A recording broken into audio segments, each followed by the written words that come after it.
यदि आप ऐसा सोचते हैं कि मुझे कई बार फेल होना होगा तब सक्सेसफुल होंगे, तो गलत सोचते हैं। तरह तरह के मुहावरे जो सुनते हैं कि इस आईएएस बनना या सिविल सर्विस एग्जामिनेशन ऐसा है तो आयरन नट्स के क्रैक करने के जैसा है, it's not a cup of tea for everyone. No no, it is a 100% democratic examination.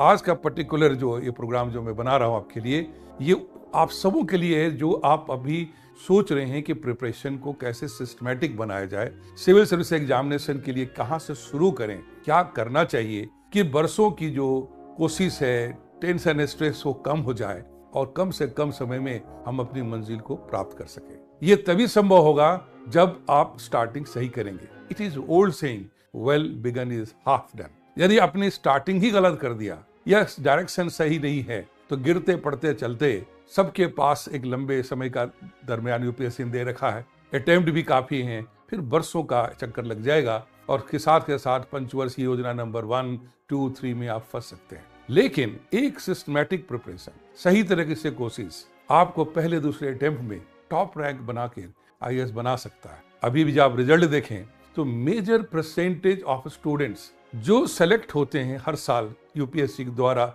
Civil service examination में, उनमें जो मैक्सिमम परसेंटेज है फर्स्ट टाइमर्स का है या सेकंड टाइमर्स का है या मैक्सिमम थर्ड टाइमर्स का है। जो आगे के टाइम्स में आते हैं उनकी संख्या डेफिनेटली कम होती चली जाती है। इसका मतलब ये है, क्योंकि ये सिविल सर्विस एग्जामिनेशन कोई विद्वता का टेस्ट नहीं है, ये टेस्ट आपकी एक ऐसी एबिलिटी का है जिसमें आपके अंदर एडमिनिस्ट्रेटिव स्किल्स एंड ट्रेड्स आनी चाहिए। और इसी को ध्यान में रखते हुए आपको जो सिलेबस है वो तो 10+2 का लेवल का दिया गया है सिविल सर्विसेज के जनरल स्टडीज और सीसैट में। एक सब्जेक्ट आप ऑप्शनल जो है ग्रेजुएशन का लेंगे, लेकिन जो एबिलिटी है इसी सिलेबस के आधार पर कुछ ऐसा डेवलप करना है कि जब बड़ी बड़ी जिम्मेवारियां आपके सिविल सर्विसेज में, चाहे वो आईएएस हो, आईपीएस हो, फॉरेन सर्विस हो या तमाम सेंट्रल सर्विसेज में आपको दिए जाएं, उसको निभा सकें। आपके सोचने की क्षमता, आपकी एग्जीक्यूशन की क्षमता, problem solving attitude, leadership skills, ये सारे दिखें और आपकी जो स्टडी है वो सिर्फ जो नॉलेज बेस्ड ना हो, ज्ञान बेस्ड ना हो, बल्कि उसका इम्प्लीमेंटेशन भी जानते हैं, आपके पास सही स्किल सेट्स हैं। तो आइए इसी से रिलेटेड आज हम आपके सामने एक कोर्स आपके लिए बना रहे हैं जिसका नाम है यूपीएससी सीएससी जर्नी। ये प्रिपरेशन टिप्स जो मैं आपको देने वाला हूं, ये अपने 30 साल से ज्यादा के अनुभव के आधार पर आपको कम से कम शब्दों में समय में देने की कोशिश करूंगा, ताकि आप इसका उपयोग करें और साथ के साथ अपनी प्रिपरेशन स्ट्रेटजी को बनाएं। यदि आप सेल्फ स्टडी भी कर रहे हैं तो ये आपके लिए उपयोगी होगा कि कैसे तैयारी करेंगे और यहां से आपकी जर्नी एक सही डायरेक्शन में मिल पाएगी, ऐसा मेरा विश्वास है। सबसे पहले इस एग्जामिनेशन में अच्छा करने के लिए ये 4 पिलर्स हैं जो आपको शुरुआत से क्लियर होना चाहिए और ये 4 पिलर मिल करके आपको एक सक्सेस की जर्नी में सही रास्ते में ले जाएंगे और आप ऐसा करके टॉप रैंक की कल्पना कर सकते हैं, पहले दूसरे अटेम्प्ट में क्वालिफाई करने की सोच सकते हैं। यदि आप ऐसा सोचते हैं कि मुझे कई बार फेल होना होगा तब सक्सेसफुल होंगे, तो गलत सोचते हैं। तरह के मुहावरे जो सुनते हैं कि इस आईएएस बनना या सिविल सर्विस एग्जामिनेशन ऐसा है तो आयरन नट्स के क्रैक करने के जैसा है, it's not a cup of tea for everyone. No no, it is a 100% democratic examination. आप किसी भी बैकग्राउंड से आ रहे हैं, गांव से आइए, शहर से आइए, छोटे कॉलेज से, बड़े कॉलेज से, विदेश से पढ़ के आइए, इंडिया में आप पढ़ रहे हैं, आप प्रोफेसर हैं या जस्ट ग्रेजुएट हैं, आप सब यूपीएससी के पैरामीटर में आप एक ही जैसे हैं, लेवलर हैं।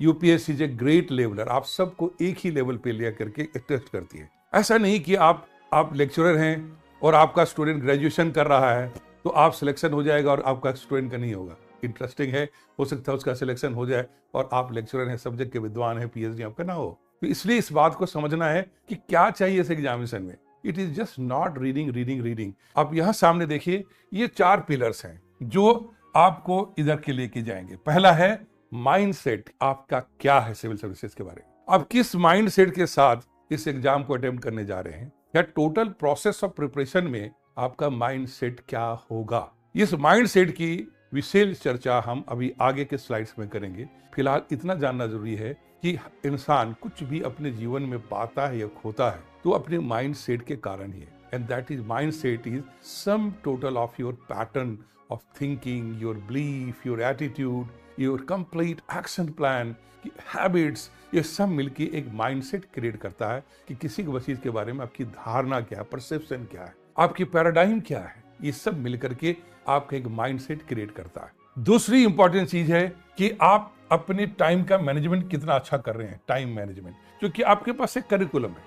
अब उस करिकुलम को ध्यान रखते हुए किस माइंडसेट से आप इंटर कर रहे हो, कैसे आगे आप लेके जाओगे, और साथ के साथ एक टाइम फ्रेम है। There is a strong very high value to time management in UPSC preparation, civil service preparation, और जब आप सर्विस में जाएंगे तब भी उतना ही ज्यादा इंपॉर्टेंस होगा। रिमेंबर इट, आप ध्यान रखिएगा कि जो भी क्वालिटीज आपको सिविल सर्विसेज में जाने के लिए सर्विसेज में चाहिए, वो सारे क्वालिटीज आपको सिलेक्शन के लिए अभी चाहिए। आप जो है सिलेक्शन के बाद आईएएस आईपीएस नहीं बनेंगे, बल्कि आप पहले विचार से, मन से, तौर तरीके से पहले उन सारे ट्रेड के साथ जो जरूरी है वो आप आईएएस आईपीएस बन चुके होंगे। तब यूपीएससी एक फॉर्मेलिटी 3 स्टेजेस में आपके करने वाली है आपके स्क्रीनिंग के लिए कि yes you are the most eligible, one of the most eligible candidate for the year for to join civil services. इसलिए आपको पूरे प्रोसेस के अंदर ये माइंडसेट के साथ साथ जो टाइम मैनेजमेंट है कि किस टाइम फ्रेम में आप काम करने वाले। यदि आपने ये सोच लिया कि चलो अभी तो 21 के हैं, 32 ईयर्स तक तो जनरल कैंडिडेट को भी टाइम यूपीएससी ने दे रखा है, ओबीसी कैंडिडेट है तो 3 ईयर्स और मिल जाएगा, SC ST है तो 2 साल और मिल जाएगा। यदि इस माइंडसेट के साथ आपने पूरी टाइम प्लानिंग कर रहे हैं तो आप शुरू से ही आपने गलत डायरेक्शन ले लिया। आपके लिए बहुत कीमती है कि एक दिन की कैलकुलेशन, क्योंकि जितना ज्यादा आप लेट करेंगे ज्वाइनिंग में, सिलेक्शन में, उतना ही आप सीनियरिटी खोएंगे, आपके पैकेज का फर्क पड़ेगा। हो सकता है आपके कोई फ्रेंड 21 में बन रहा है, आप 32 में होंगे तो आप उसके बहुत जूनियर पोजीशन में होंगे, तो ये जो लॉस है वो कभी कवर अप नहीं हो पाएगा करियर में। Try to enter into civil services as early as possible. यदि यूपीएससी ने आपको 21 ईयर में ये अपॉर्चुनिटी दे रहा है तो क्यों हम 32 ईयर्स तक जाएं, क्यों ना कुछ ऐसा करें कि स्टार्टिंग में ही हम अपनी सिस्टमेटिकली प्रिपरेशन करके वहां पहुंच जाएं।